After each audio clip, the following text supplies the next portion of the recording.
11 فروری 1965 کو لاہور میں افرو ایشیائی مجلس مذاکرہ کے مندوبین کے لیے ایک ڈنر اور ثقافتی شو کا اہتمام کیا گیا تھا۔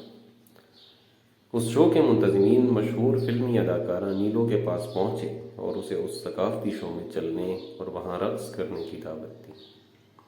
جب نیلو نے اس تقریب میں شرکت سے انکار کرنا چاہا تو منتظمین نے، جو حکومت وقت کے اعلیٰ عہدوں پر فائز تھے، اسے دھمکیاں دیں اور بے عزت کیا۔ نیلو پر اس بے عزتی کا اتنا اثر ہوا کہ اس نے کافی مقدار میں خوابآور گولیاں کھا کر خودکشی کرنے کی کوشش کی۔ نیلو کو بے ہوشی کے عالم میں ہسپتال پہنچایا گیا، جہاں ڈاکٹروں نے کئی دن کی محنت کے بعد اس کی جان بچا لی۔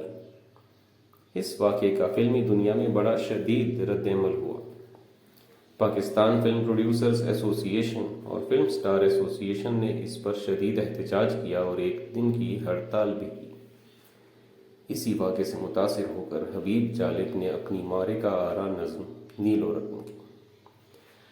اس نظم کو بعد ازاں فلم زرقا میں نیلو ہی پر فلم بند کیا گیا۔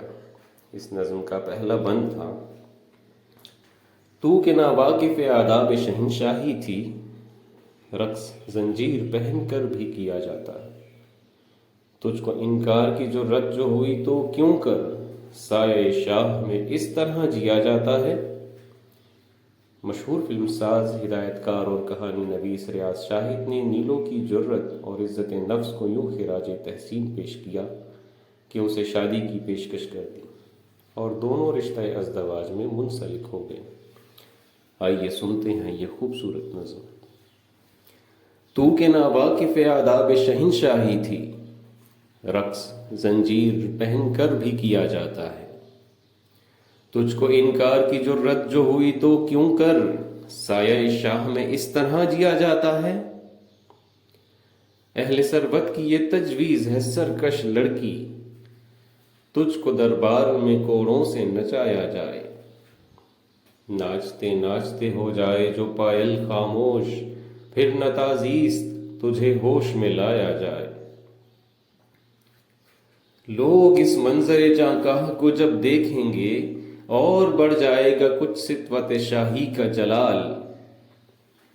تیرے انجام سے ہر شخص کو عبرت ہوگی، سر اٹھانے کا رعایا کو نہ آئے گا خیال۔ تب شاہانہ پہ جو لوگ گراں ہوتے ہیں، ہاں انہیں زہر بھرا جام دیا جاتا ہے۔ تو کہ ناواقف آداب شہنشاہی تھی، رقص زنجیر پہن کر بھی کیا جاتا ہے۔